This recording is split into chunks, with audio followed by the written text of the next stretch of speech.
Welcome everyone to the third episode of Tech Tok. I'm your host, Earl Eustaquio, but you can call me Earl. And I'm his co-host, Joshua Redita. You can call me Roy. And stay tuned for the game section where AJ will be discussing her reviews and discussions, whatever it may be. We're your host and you're listening to the Tech Talk podcast where we discuss technology and gaming. I'm Roy for the tech. And I'm Earl for the talk.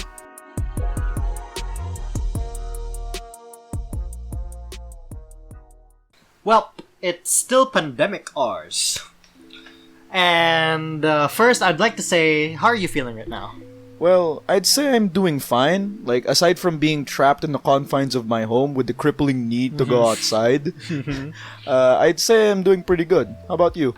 I'm kind of in the same boat as you, but otherwise, I'm alright. Feeling kind of good. Alright, so, is anything coming up, Roy? Anything special? Ooh, totally not scripted. Let me definitely see my not scripted. Totally normal, natural. Oh look, it says on my calendar on September 8th, it's International Literacy Day. Woo! That's right. To celebrate this, our podcast theme today is about, you guessed it, literacy. So, in my own words from me to you, don't be illiterate and let us iterate. You say that one more time. I mean, I like it. Yeah, perfectly brilliant. Yeah, I know, right? I'm so smart. Yeah. All right. Very smart. Big brain. Let's move on to the banter section of our podcast where we sort of say something off topic, but it's related to the theme of today's podcast. And what we're going to talk about is online literacy and etiquette. And mind you, emphasis on etiquette. So, I'm going to tell you why online literacy, like the importance of online literacy, and mostly how if you're lacking online literacy, you're gonna end up being either fooled or spreading misinformation. A huge example of basically lacking online literacy are people who start spreading fake news without realizing what they're spreading is fake.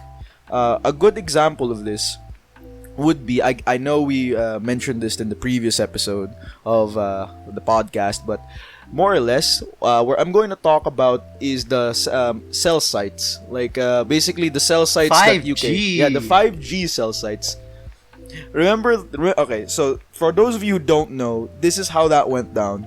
Okay, so in the UK, a bunch of people started reading up on articles about 5G cell sites and how, okay, 5G might be responsible for they were like, 5G might be responsible for the spread of COVID-19. Okay, 5G might be allowing the Chinese government to spy on us on our phones. Like, all of these crazy rumors that were circulating online. And mind you, these people started passing them off as facts. Like, they were starting to pass them off as something like that was actually true. They didn't fact check.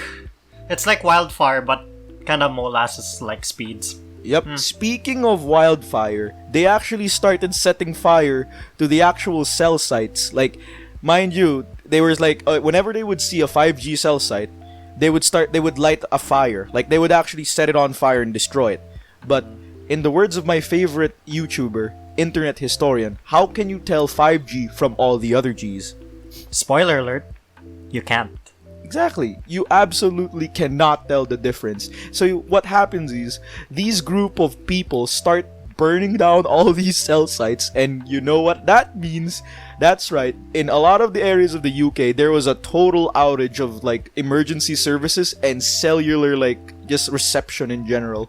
All of it just went down because they burnt down these cell sites. And there were even some reports, to add to this, there is also some reports that there were citizens assaulting like the engineers in charge of maintaining and building the cell sites. Yeah, I saw that as well. I saw it on the news. My god. Why do people think that these 5G scanners are like going to be like, activate 5G scanners? Oh, now I know everything about you. That's not how 5G works.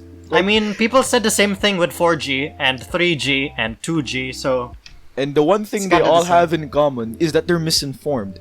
And again, the most common form of misinformation is fake news. Because a good example of fake news is, do you remember this circulating around Facebook? I'm not sure how many people saw it, but there was this news that I saw that was just completely outrageous. And it was from this weird website called news.ph.org.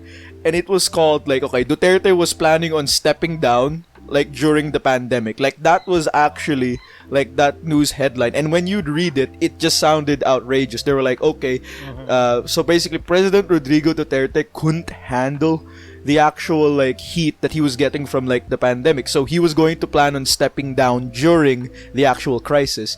And it was already blatantly obvious that it was fake news, because one, the website doesn't really exist, or it's not a credible website, and two, for some reason this was scripted, like this was written by a person that's not even part of like the news team, like the actual journal, like it's not actually part of the news team who's in charge of this, you know. And another thing is, just to be vigilant, is if you can't find the same news story in other news outlets, then it's definitely not true. Oh, absolutely. By the way, Roy, were you able to find anything like this, like basically any type of fake news like this? Not really, but I do have an example to say. All right. It's not fake news, but it's just simply outdated news. And I won't name any names. It's me. Let's not be just honest. you. It's me. Not just was you. Me. I do I see did some. I did it. It was me. All right. All right. Well, moving on. It's not just you, it's other people in my Facebook timeline as well. Well, what they're doing is that they keep on sharing this article from Philstar, and it's about Ched thinking about moving the college classes to December. Oh, I know this one because I shared it. Yes. Well, okay. So, of course, Philstar, it's credible. And then you also see the same reports on other news sites. Oh, absolutely. But what sets this apart is that it's not fake. It's just outdated. Because the article is dated from April. Yeah. And people shared it as recent as a few days ago.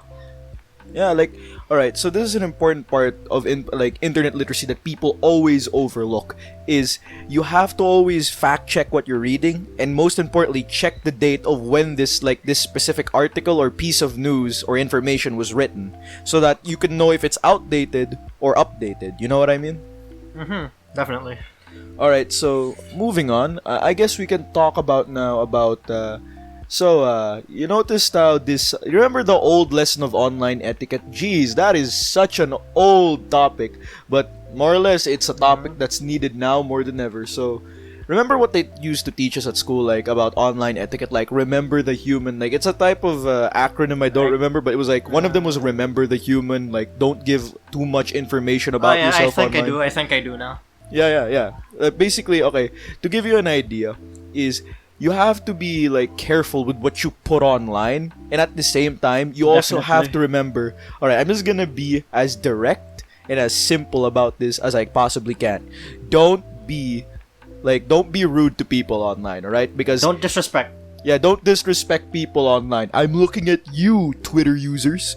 Alright, so, okay, I'm not going to name names, Twitter users, but if you end up disrespecting people online, it's going to make you look like a bad person. Like, it's going to be a bad outlook for you.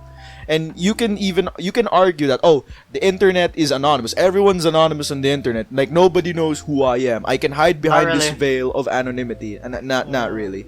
Believe not it or really, not. Because even people who have their real names in their social media pages, they still do the same thing.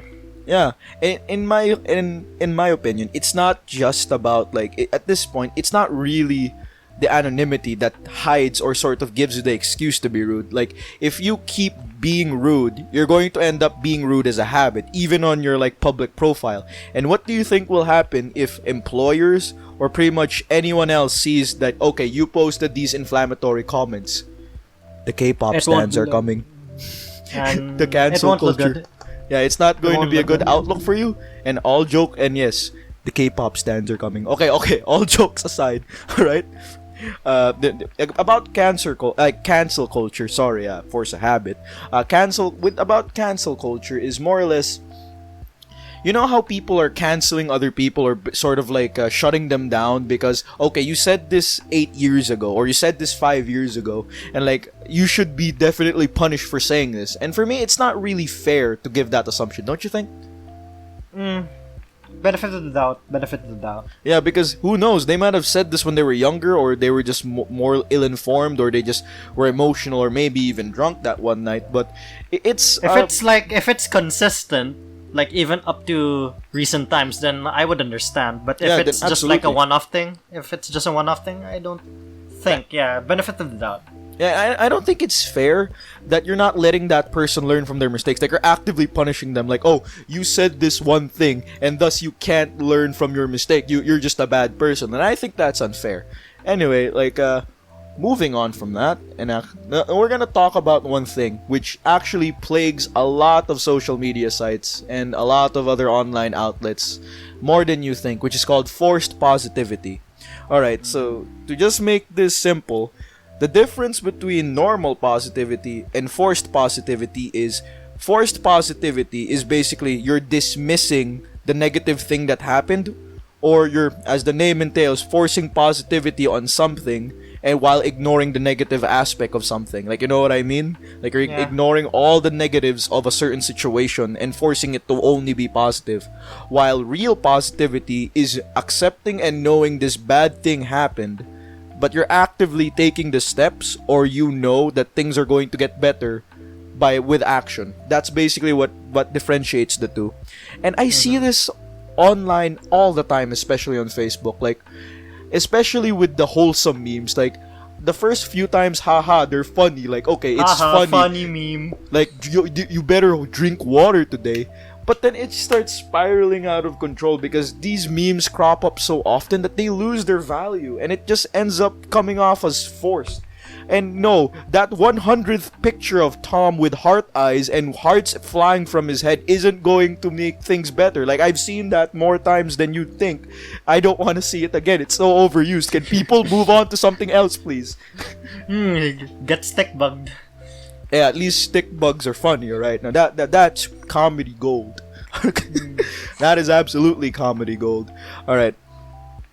So, the problem with forced positivity is more often than not, it's a lot more toxic than you'd think. And the best way to actually sort of avoid this is you have to be rational. And at the same time, and I'd hate to be direct like this, but use common sense. Alright? Just use your common sense, alright? Like, for example, do you remember what happened in, like, I'm not sure, it was a Middle East country that sort of got bombed, or like there was a huge attack or something, remember? It's not. It's a industrial explosion. Yeah, there was an industrial explosion. And here's the thing.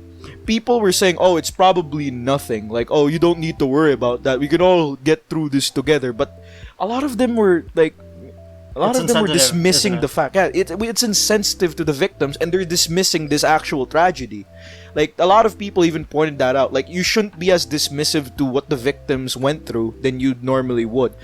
Basically, you should always be, like, a lot more, like, I'm not sure how to describe this. I mind my usage of the word, but you have to watch yourself. Like, you have to really just watch what you say to these people. You gotta be more sensitive. That's the best way to describe it. And another thing is, a lot of the time, like, there were a lot more people who were sensitive, way more careful with what they say, and were more or less really, like, the real type of positive to these people, like offering support, telling them that, oh, the worst of it is over, you'll get through this, like that type of stuff. And honestly, it warms my heart to read articles like that. Yeah. And if you want to help them out, even if just a small bit, you could donate to the Lebanese Red Cross. Yeah, Lebanese Red Cross. Absolutely. And I can Every tell you this, small step counts. But here's the thing. Can I just tell you something absolutely cringy about, like, this whole situation, like that whole Lebanese situation was? There were people comparing that disaster to, like, media. Like, and I'm not talking about just any media. I mean movies. They were like, oh, it's like real life Avengers. What happened to Lebanese? Like, oh, it's an Avengers level threat. And I think, Jesus, like, what type of, like, it's people, insensitive. Like, it's not only insensitive, it's incredibly rude, dude. Like, why? Who would think that?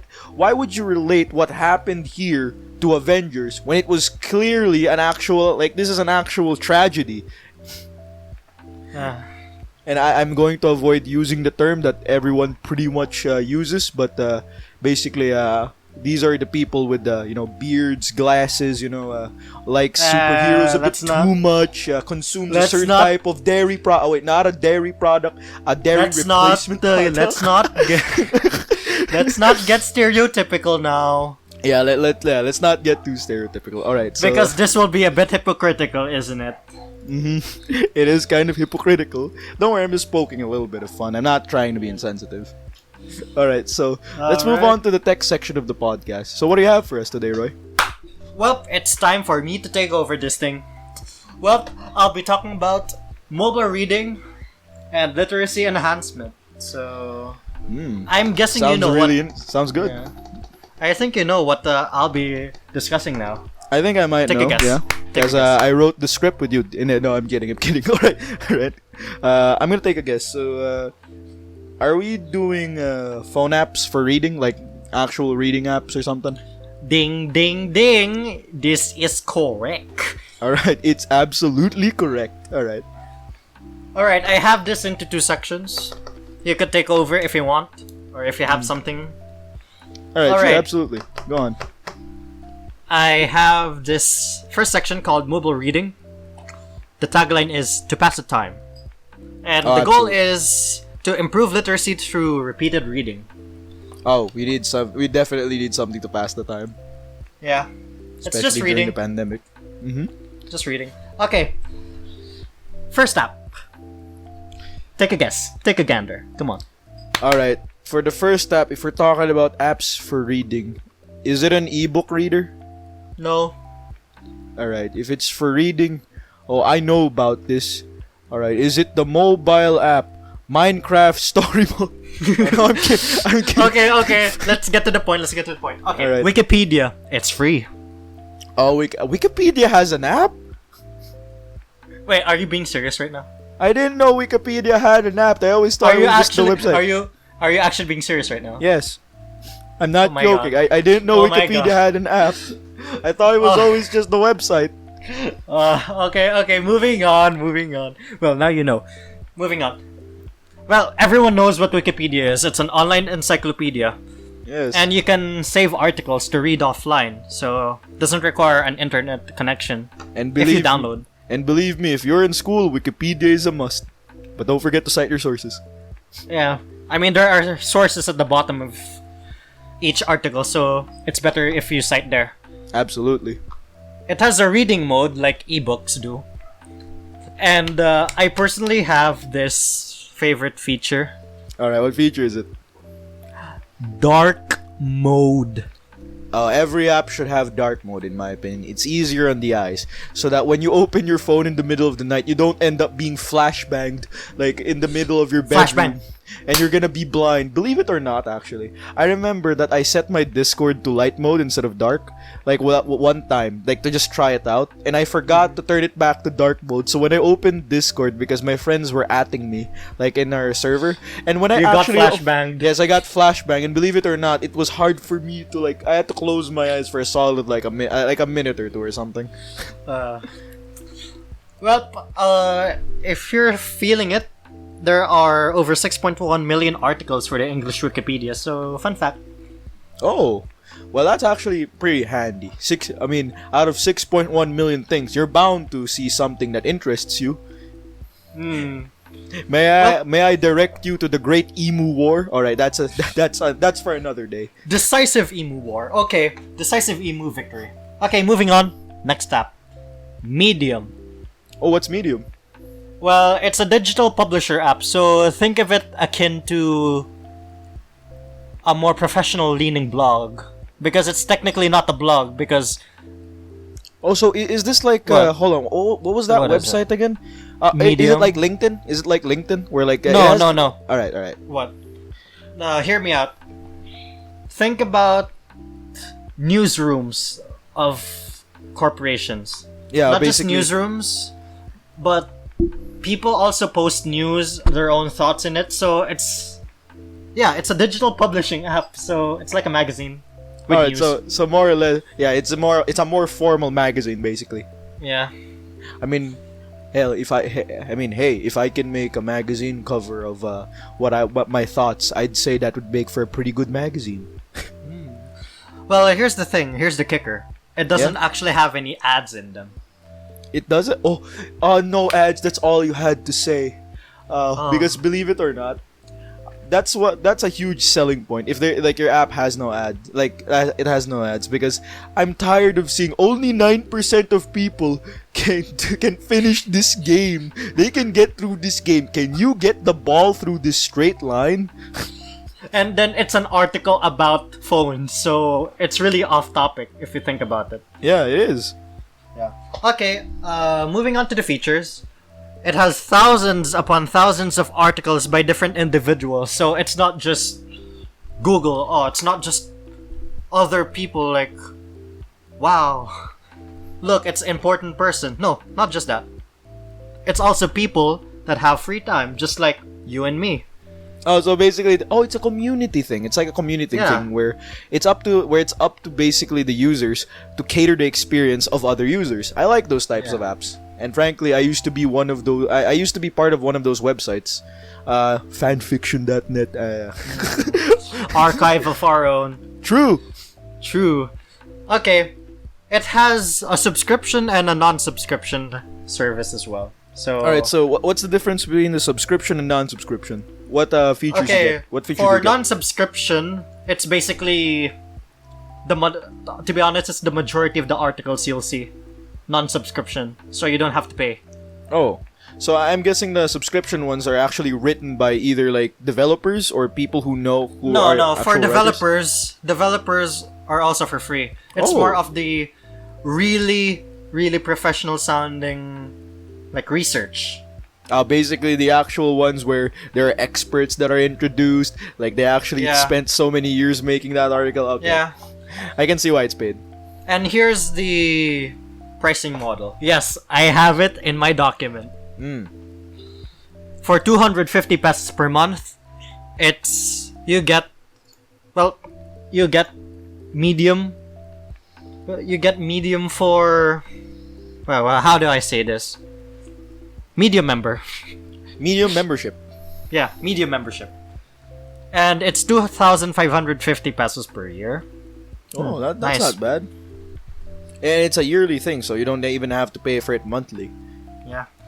Well, if you make an account, you get 3 subscription-only stories, like those articles, per month. So it resets. You got 3 per month. So that means like, okay. All right. Yeah, it's like a free trial. That's a pretty good deal, honestly. Yeah. It's a pretty good deal. Yeah, with Medium you'll find articles that you'll likely love, because I actually use that website because there's this guy that makes plane crash analysis, and I'm liking it. We all have our guilty pleasures. If I were to probably download that app, I guess I'd probably look up cooking guides, since I got into cooking lately. Like I got into a lot of cooking lately. Nice. Well, moving on. Third app, Fandom. Is this one of those fan fiction sites we mentioned before? No, I'm really certain that you know this. All right. Wikia. Oh, Wikia. Yeah, okay. Fandom.wikia.net. Yes, I use this. I use this. Yeah, it's Wikia. They rebranded to Fandom. So it has ads, of course. It's a wiki hosting service, so you'll already know what it is. It's basically like Wikipedia, but for your favorite fandom. Yeah, it's for your favorite like type of media. Personally, I would recommend the Witcher 3 Wikia, because it's actually really really detailed. Yeah, Geraldino. Buy Skyrim for the 5th time. Yes. As always, it's entertainment focused, and you can follow the series and fandoms that suits you. Like anime, you can follow it. Like movies, follow it. Animes, movies, games, pretty much anything you can find on Fandom. Because I actually use this a lot, and I can say this: a lot of the people who actually edit the articles for a specific type of media are really detailed with it. Like they actually they have multiple mods checking the page every once in a while to see if anyone made changes that are actually correct. Like for example, here's a good example. All right, did you know? Do you know Ruby? Like RWBY, like Ruby, the actual web I'm aware. show. I haven't Like, watched it, but I'm aware. Basically, one of them got Ruby's height wrong. Like the protagonist's height, they got it wrong. Like she was around, if I remember, 5 foot something, but someone accidentally got it off by by just a point. They got it off by just a point, and the guy was like, "Okay, that's not right." So they actually had to edit it to make it correct based on what the actual animator said. Really nice. Yeah, basically that's how dedicated these people are to their like fan base, or like how dedicated they are to their type of fan, like their type of fandom, you know. And it's nice to see. It's really nice to see. Yeah, it's really heartwarming. Good. Well, do you have any apps that you want to discuss? Well, if You have you're for any apps for my list, all right. So since we're talking about apps and literacy and all that, it won't be a literacy episode without translator apps. You know, the apps that you use to learn different languages, or if you just want to find something, or if you can just say something to your friend in Russian or another language to just confuse them. All right. Well, so hit it. the first one, I'm pretty sure everyone knows this, and I'm pretty sure you know it. It's the big meme, the obvious first choice, and of course, everyone's favorite non-threatening green bird, Duolingo. Spanish or vanish. Absolutely. Spanish or vanish. Let's see if you remember how to say help in Japanese. You better Alright. be. Alright, better so- be learning French. You better be learning French, or you'll get the wrench. Alright. Jokes aside, Duolingo is really good if you want to learn a different language for a reason. Alright? Aside from it being free, it also has a website that you can access anywhere with the same features as the app, maybe even better. Alright? And what makes this so good is that it adapts to the user's learning style for their preferred language, as well as it allows you to make study groups for a specific language that you can join. For example, let's say I want to learn I want to learn Japanese so that I can watch anime without subtitles, like the filthy weeb that I am. Then that means I can open up Duolingo. I can find a study group where there's the same like-minded people who just want to learn Japanese, and I can actually talk to them while at the same time looking up lessons for how to actually speak Japanese properly. And not only that, normally there are two modes to Duolingo, because I actually tried it out myself. And the first one is that you can either do it formally, or you can do it the fun way. Basically, the fun way is they usually turn the lesson into a game by making it so that, for example, what's the German word for microwave? They're gonna have you type out the basic. They're gonna have you guess. They're gonna put out a lot of phrases, different German phrases, and you're gonna guess which one of them is microwave. And basically, they also have a variety of other games. Like for example, you gotta spell out. Do you know Hangman? Where you have to guess out the actual course. letters. They're gonna give you a section okay, in German, how do you say you look nice today? And then you're going to have to type out that same exact sentence, how you'd actually say it. But All right, this is really innovative stuff, because what makes this app so game-changing is, aside from its simplistic, user-friendly UI, is that it's accessible from any age. For any age range, people as young as 5 years old are using this app to learn English and to learn Russian. That's not a joke. People actually use this to learn the desired language. Wait, Alright. don't they even have Duolingo for school specifically? I mean, I Yes, saw it on they their do. website. Yeah. They do. They absolutely do. Alright, so Roy, just remember, next time you want to go on CSGO and you want to understand your teammates, Russians, then just open up Duolingo and just scroll through. And just, you'll be able to understand what they're actually saying. Alright, and another thing is that, of course, it wouldn't be Duolingo if I didn't mention the notifications. it actively okay. Jokes aside about the The notifications notifications. about telling you, hey, you missed your lesson, and then like you just see the bird mascot outside your window. You missed it. All right. The reason for this to be in place is that this notification actually reminds you daily that hey, your lesson is coming up. You shouldn't miss it because it's so that you can keep yourself consistent with the language you want to learn. Let's say I want to learn Norwegian. And here's the thing, Norwegian is one of the hardest languages you can learn. Alright? So that means for you to be able to master it or at least speak fluently enough that people from Norwegia can actually understand you, you actually have to like practice it every single day. And that's the main reason why it notifies the users, because it's easy to forget how to speak a specific language, especially if it's not something you use on the day-to-day basis. Yeah. But anyway, my favorite part is it gives you the best notifications in a non-threatening and super passive way. Will break your kneecaps if you miss lessons, by the way. Alright, so the number 2 DOS app on the list is Memrise. It's an alternative to Duolingo, but it's a lot more toned down. I.e., there is no angry green bird that's going to come to hit you over the head with a bat for missing your lessons. Alright? Alright, so you know Memrise, Roy? You know anything about Memrise? Not really. But I do know it's kinda a competitor to Duolingo. Yeah, absolutely. Kinda, And there's a yeah. good reason this is an actual competitor. Roy, you're correct about that. Memrise is a competitor to Duolingo, and for a good reason. Memrise can do what Duolingo does, except faster, if that makes sense. So that means it can streamline the learning process way faster. So Roy, let's say you wanna brush up on your Filipino, and yes, they actually do have Filipino teachers who are actually working with Memrise to make the app as accurate as possible.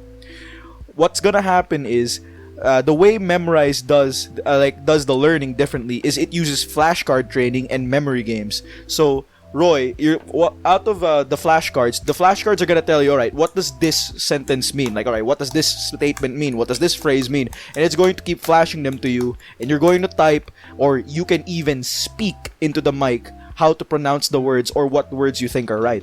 That, and also, Nice. here's also what makes it innovative. Remember the memory games? So it's going to ask you, okay, Roy, how do you say in a respectful manner, that man stole my hat in Filipino? Ninakaw niya ang aking... Sombrero, bro. Oh! Oh! Alright, so much like Duolingo, this app is completely free. You can get it either on iOS or Android, on the Google Play Store or the App Store. Alright? And what makes this good as well is that it also has its own website, just like Duolingo. You just need to sign in and you're ready to go.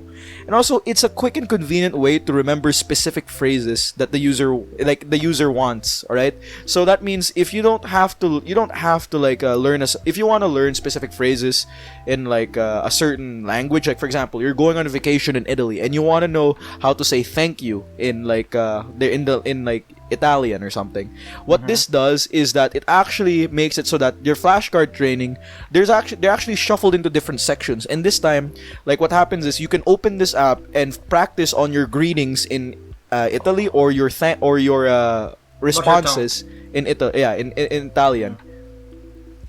And this is really good practice for your mother tongue as well, because it allows you to actually get better at your language. Because, oh my god, there are a lot of people who still don't know how to speak Filipino or, screw up Filipino. But it's gonna happen, especially with like... Understandably, yeah. Yeah, it's understandable. I'm one of them, by the way. I'm not gonna pretend to be better than these people. I'm one of these people, right?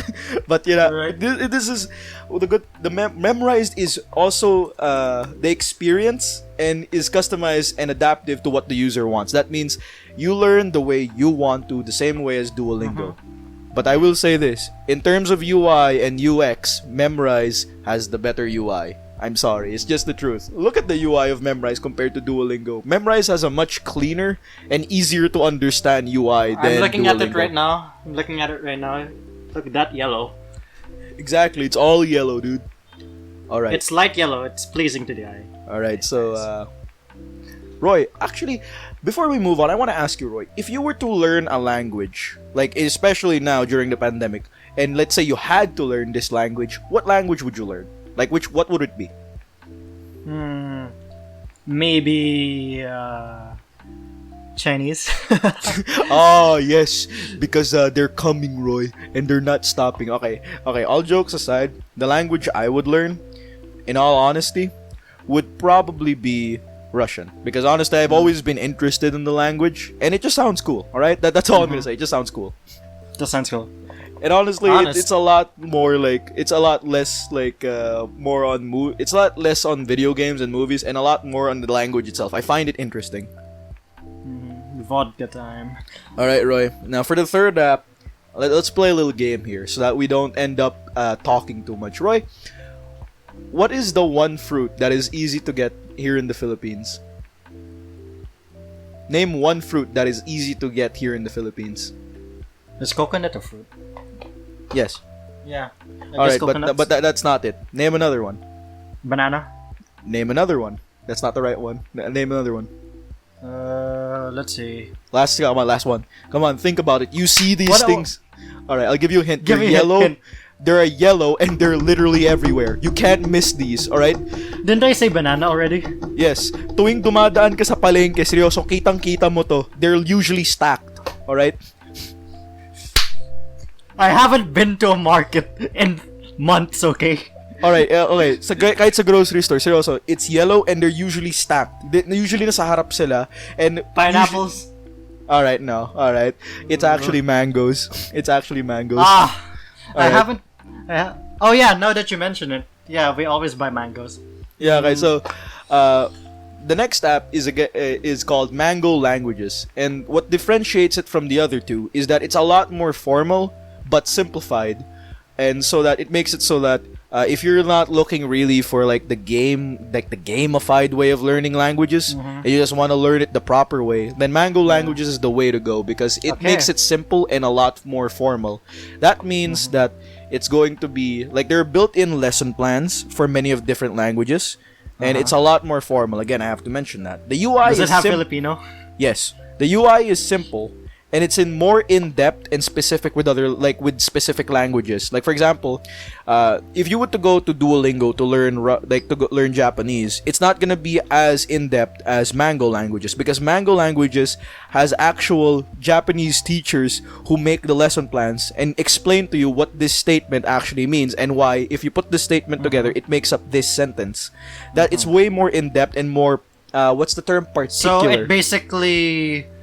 it basically teaches the nuances of the language. Exactly, yeah. And again, it's free on the App Store and Google Play Store, and it has a website to boot. Nice. Anything else? Alright, this is the last one on the list, and mind you, this is probably... Okay, Roy, if the first time you look at this app, you're going to think that, okay, this is definitely an app designed for children or babies. It's called Mind Snacks. Mind Snacks. Okay. What is it about? I like how I wrote on this list. It's a literal game to help people learn languages in a faster. Like that's basically what I said. All right? Yeah, it is a game. Yeah, it is. There's nothing wrong with it. Wrong with it. It's just a literal game. Like that means you can pick it up and play and learn something along the way. And mind you, I'm going to disagree with the developers here. Just my opinion, alright? They say this app is for pretty much all age ranges, but because of how it looks, it's easy to mistaking it for a children's app. You know what I mean?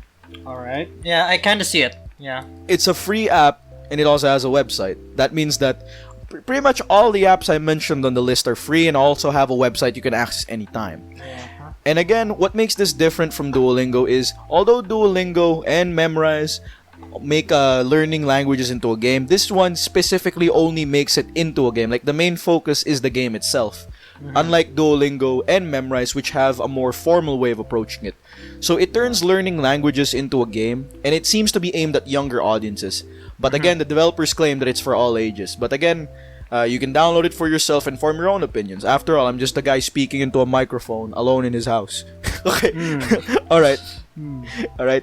Yeah, okay. So it has phrases and sentences that the user has to guess the correct term for in whatever language that they're learning. So that means it's going to give you a flashcard or basically a sentence. Like, for example, can you type out I want to eat pizza today in Italian? Can you type that out? And it's going to give you a timer. And what's good is that it also makes it so that if you, for example, give me the German term for microwave. All right, and you're going to have to you're gonna have to type out, okay, this is the German term for microwave. All right, and also my final verdict of Mind Snacks is the UI is simplistic and easy to navigate, but it's childish. All right, that's my one complaint about Mind Snacks. It has a very childish looking UI. But who knows? That might be their demographic. So, Yeah. You can't blame them. yeah, absolutely. You can't blame them. All right. Yeah. All right. So all right. So But these wait. I do have one more app though. oh, you forgot one. All right. Let's hear it. What is it? Well, I have this in the second section that I call literacy enhancement, Spanish or vanish. Okay. Of course. Well- Is it Duolingo? Yeah, I have Duolingo in this list as well. Well, of course. It was inevitable we Yeah. were gonna have the same app. Yeah, because my tagline here is promoting self-improvement in literacy at one's own pace. So Duolingo is that. Yes. But Look, there's man. also one thing. Yes. What is it? That you forgot to mention in Duolingo. It's their oh. in-app purchases. Oh yeah, I forgot. What do those in-app purchases do again? Well, they have in-game currency. Oh. Yeah. Oh, they're taking the EA route. Well, it's mostly on the making it fun, so it's more on customizing. Oh yeah. Well, if it's for cosmetic, it's not gonna be a Yeah. problem. But don't worry, you can make it so that if you spend your Duolingo points, you can have it so that the bird that comes to your house to beat you up for missing your Spanish lesson has a spiked club instead of his usual hammer.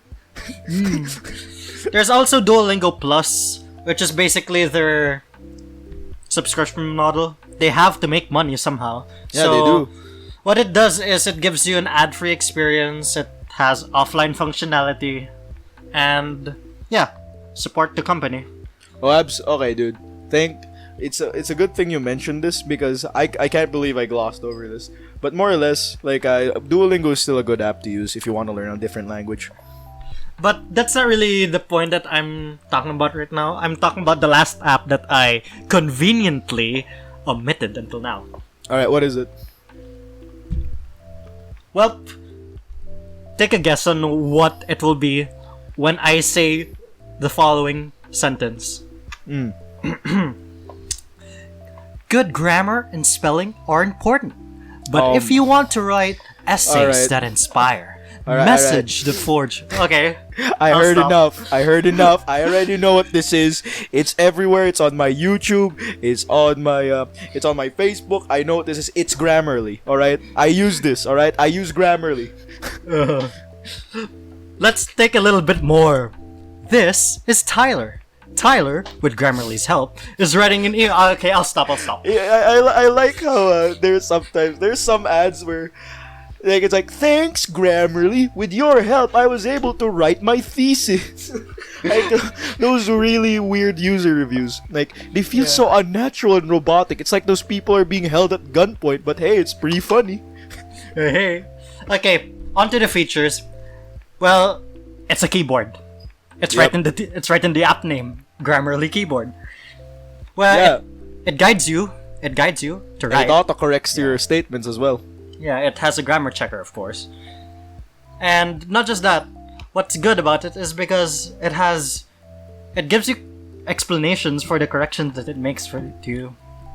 Oh yeah, especially I have a bit of trouble with grammar, believe it or not, and I actually find it useful that Grammarly actually gives us an explanation. Okay, so this actually for example, did you actually know, Roy, that I was confused between the term "it's" with an apostrophe and Yeah. "it's" without an apostrophe. Apparently, if it's with an apostrophe, I mean, the rule for that is it's with an apostrophe is it is. So Yeah, that I one. go with that rule. And it's is basically like sort of like a possessive noun, or it's a possessive like ano. Yeah, basically more or less. And Grammarly actually pointed that out. And are you going to mention that Grammarly also has a feature that optimizes your sentences so that it actually sounds better than how you originally wrote it? Well, yeah, but It's not always accurate. I think not always accurate. It's reserved for Grammarly Premium, or it's Grammarly reserved Premium. for that. Yeah, it's for Grammarly Premium. I have Grammarly installed. It is only for Grammarly Premium. Oh yeah, I forgot one important feature that I didn't say. What is Dark it? mode. Ah, yes, dark mode. You can't have an app without dark mode unless you're Duolingo. Flashbang. All right. So, All right.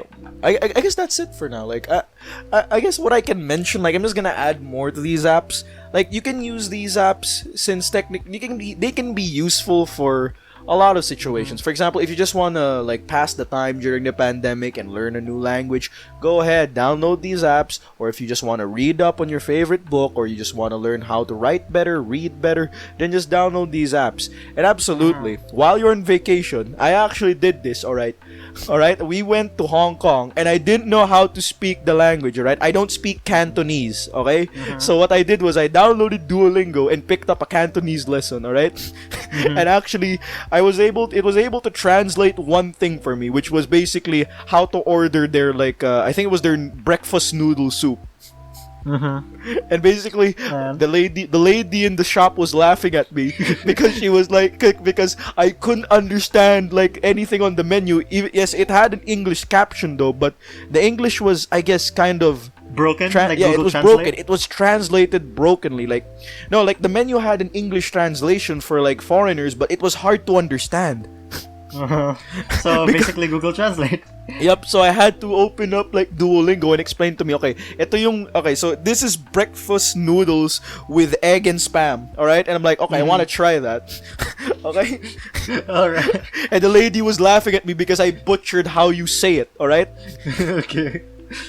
Alright, that's basically it. That's the one, like, this is versatile, right? If you don't want to embarrass yourself, if you're on vacation in another country, please, just use one of these apps. Learn how to say hi, hello, learn how to say thank you, You don't have to be proficient, just basic phrases are enough. Yeah, and learn how to say, where do I go, or can you help me, or something like that, alright? But in Japanese, phrasing is important because if you say help, like, you know, in another wrong context, it's gonna sound like you're being assaulted. That's not a joke, by the way. Nuances count on these things. Yeah, absolutely. Alright, so now we're gonna move on. Oh yeah, Roy, so moving on, I think it's time to talk what about is it? pretty much the general topic, or the main topic that I would like to say is online privacy. Absolutely. This is something people overlook on a day-to-day basis, man. So anyway, Hit it. people, honestly, Roy, can you tell me about online privacy? That's important. It's important. All right. That's it. I mean, what's there not to say? It's important. We should all be mindful of it. Well, what's that? Like, that's it. Yeah, that's more or less it. But all right, just to expand more on this, the value of personal information, like especially online, is your value. Like, Yeah, That's what makes you you. Exactly. Who you are, where you live, what you look like, how old you are, where you live, where you're from, all of this is your currency. This is what makes you valuable. And mind you, remember that you normally give this away on a day-to-day basis. Okay? So for all of you, alam mo yung mga Roy, alam mo yung free Wi-Fi sa SM, like the free Wi-Fi that they give at the malls in SM, specifically Ayala and SM malls. I never used the SM free Wi-Fi once they started mandating you to input your phone number. Yes. All right. So that's what I want to talk about. It's so easy for them to ask you for your phone number that you can easily give away your phone number so that they can send you notifications about their next biggest sale. All right. Ooh. But yeah, that in exchange you get internet. All right, like 30 minutes or for an hour. It's an hour. And I'm saying this because it's just a testament to how easy we give away our personal information on a day-to-day basis. And mind you, it's more apparent with social media. You realize that Facebook actually collects a lot, like has so much information about their users. And It's mind no you, secret. yeah, it's no secret. And it's because we give it to them willingly. The Zuck is watching over us. Oh, Yeah, he's surfing right now He's surfing right now. He has this big with that warehouse of our. sunscreen. With that sunscreen. Oh, the one you mean the picture where he has so much sunscreen on his face, he looks like a cave monster. Yeah, I know that one. Yeah. Moving on. But yeah, just to add a bit more, you remember the personal information is very, very important, that you don't just give this away willy-nilly. Like, think of this like your passport. You won't just give away your passport to anyone, right? Or you won't you won't always just take your passport out and give it to someone, all right? Yeah, just think of it like that. All right? And here's important. You got to know your rights, and you have to understand that there are boundaries as a netizen that you have as a netizen, or basically a person of the internet. That means you can only give with what you're comfortable with. That means you can you can disagree to give anything. Just like those telemarketers, all right? Or basically the people that call you up asking for your full name, asking for your age, or people who ask you to take surveys where you give your email and giving your full name. You just remember that you can opt not to participate, or you can opt not to give certain types of personal information. Because for most of these things, it's opt-in. You're not being forced to. Exactly. It's all voluntary. That means that there are things that you can choose not to give. For example, on Facebook, you can choose not to give your actual age. Like, you can actually just leave it blank if you want to. And I'm glad they implemented that. Alright? Yeah. And it doesn't really have to pertain to social media. Like, even like for what do you call it? What do you call this? Those people that come up to you and sell you things while you're walking. In the mall sa SM, Not just in the scary people. The ones that flock over you, bro, and follow you all over the mall. Hello, ma'am, sir. Boss, gusto mo ng-cellphone? Boss. No, not that. I mean, there's nothing to give away. It's more of, boss, gusto mo credit card?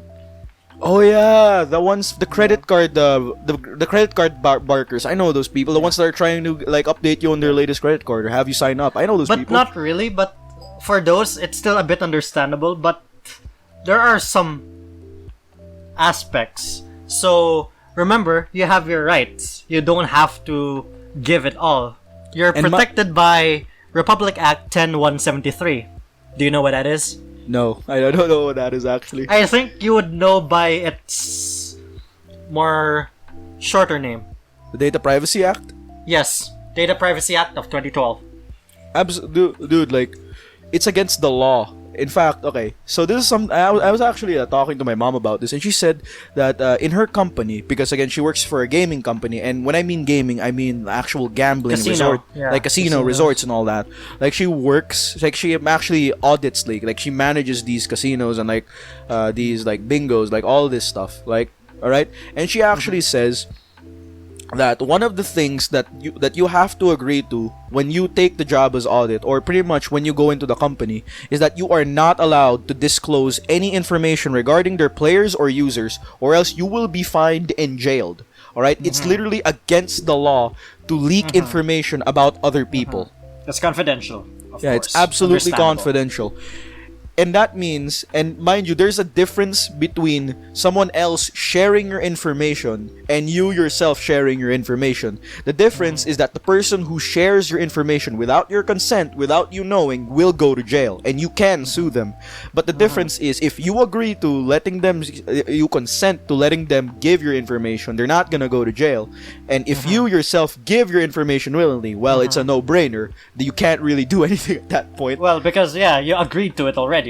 Alright, so now, before we end these online privacy, Roy, can I tell you a cautionary tale along for our dear listeners, like out there? It's time for a cautionary tale, alright? Hit it out. This is a tale of woe, and in fact, this tale is used as a case study for data privacy, like students actually studying data privacy, even companies, alright? This is a cautionary tale. Have you heard of a man named Christian Weston? Weston. It's Weston, sorry. Christian Weston Chandler. Chandler, His also full known name, as. Chris Chan, the writer Yeah. of Sonichu. And yes, you heard me correctly. Sonichu, the mixture of Sonic from the Sonic the Hedgehog games and franchise, and Pikachu from the Pokemon franchise. Mix them together and you get Sonichu. The writer of Yeah. Sonichu, Chris Chan. In fact, just to avoid saying his full name, I'm gonna call him Chris Chan because that's how his online alias used to go.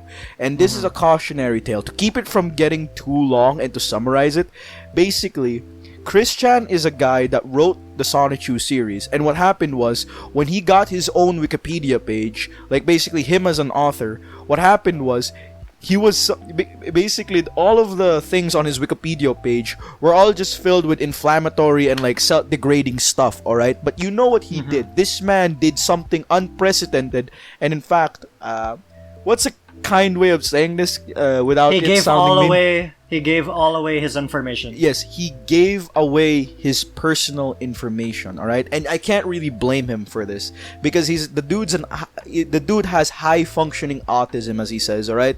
And what he did was he gave away his personal information as well as disclosed embarrassing things about himself, and especially everything about him is online. If you don't believe me, look for yourself.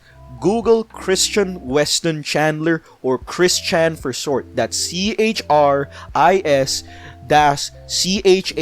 and you will find everything about this guy, to his address, to his phone number, to where he lives, to who he is, and how old he is, and who his family is. All right, this is a cautionary tale, and this is actually used as a case study. And mind you, all right, so to just tell you how bad it was. All right. Wait, Roy. You want to know the reason he actually why he actually put all of his information on his Wikipedia page, like all of the correct information about himself? Keep it simple because we are running out of time. All right. I'll keep it definitely simple, dude. I'll keep it straight to the point. It's because he wanted to trigger an information overload. He thought that by uploading more factual things about himself on Wikipedia, he could cause it to crash. Yeah, that's not how it works. It's really not, okay? But this is a cautionary tale to all of you out there. Value your personal information, or you're gonna end up Value your like this privacy. guy. You're gonna end up like this guy, alright? Alright. Alright, I guess that's about enough on literacy and all that. Now it's time for the games section, brought to you by our analyst, AJ. Right, Roy, let's pass it off to AJ. Thanks, Earl. I'll be handling the leaves from here. Alright, hardcore gamers and casuals, it's me again, AJ, and we're back with another analysis of another game. For today's episode, we'll have Ori and the Blind Forest, and its literary value. This episode will have a lot of spoilers, so if you're okay with that, continue on listening.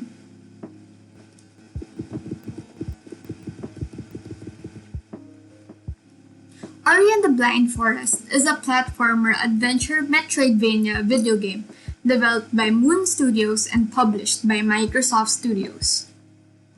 Ori and the Blind Forest's story starts in a stormy scenario, and a small glowing leaf detaches from the spirit tree and gets blown by the wind.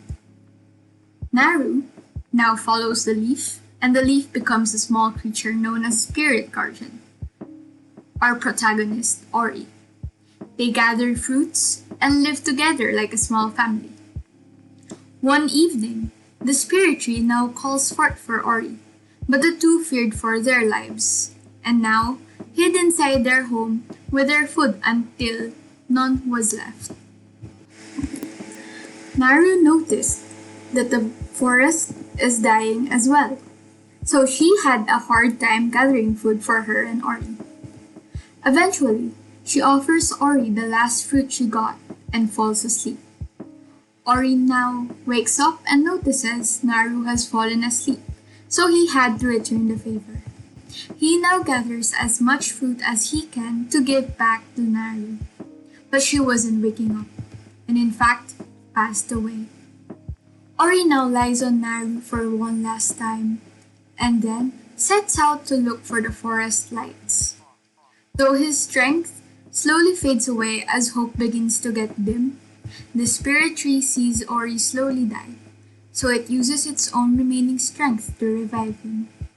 Soon, Sign, the spirit tree's essence, was calling out to Ori, but he never came. So Kuro, the owl, stole Sign and shifted the balance of the forest. To restore the balance, Ori must now recover the elements: water, wind, and warmth. Ori and the Blind Forest is set in a very classic, nature-driven environment and is inspired by Native American culture, specifically the Ojibwe tribe. The aesthetics include drawings on stones to resemble cave drawings, as well as dream catchers, and the villain named Kuro, who is an owl, is known to represent death in the Ojibwe culture. Also, Kuro means black in the Japanese language, in contrast to Ori's name that means light in Hebrew. Having these themes, we could say that Kuro represents fear and Ori represents hope. Since it was a part of the lines of the narrator, it states that Ori brought light and hope to the forest. Others gave in, embraced darkness and fear. There are scenes wherein the player itself could correlate this dark and light, hope and fear as two elements in a game's storytelling. One scene tells a short narrative that states Ori brought kindness and hope to his heart, in which pertains to Ori helping Gumo, a small antagonist who stole the key of the water element and ran away from Ori. Gumo later on becomes an ally to Ori, and that shows that hope can have an effect towards people, but as well as fear.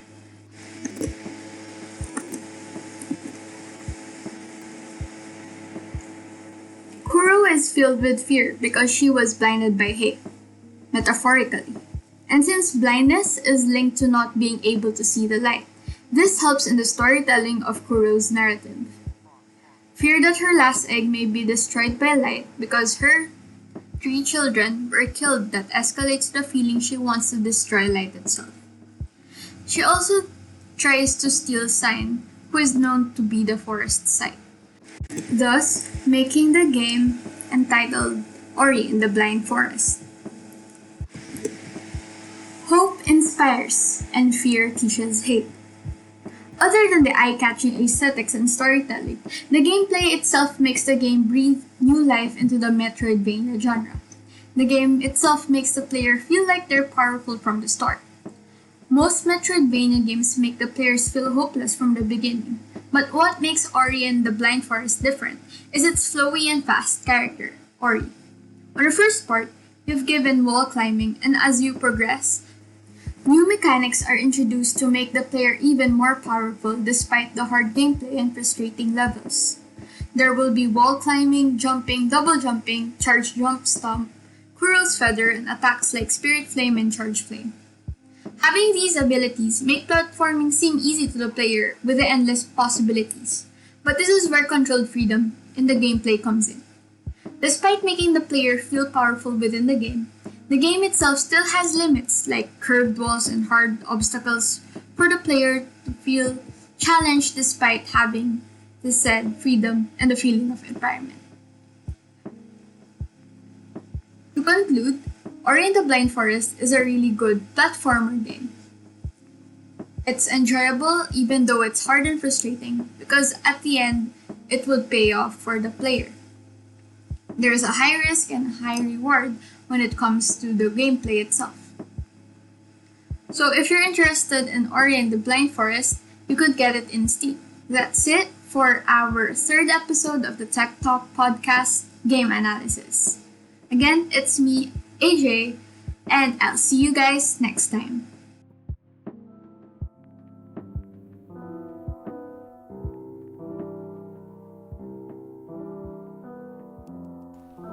And that's it for the podcast. We hope you listeners out there had fun. And we hope you've learned something that's all about literacy. We hope that we iterated it clearly, too. Alright. This has been Tech Talk, and that's all we wrote. See you next time. Right, see you next time.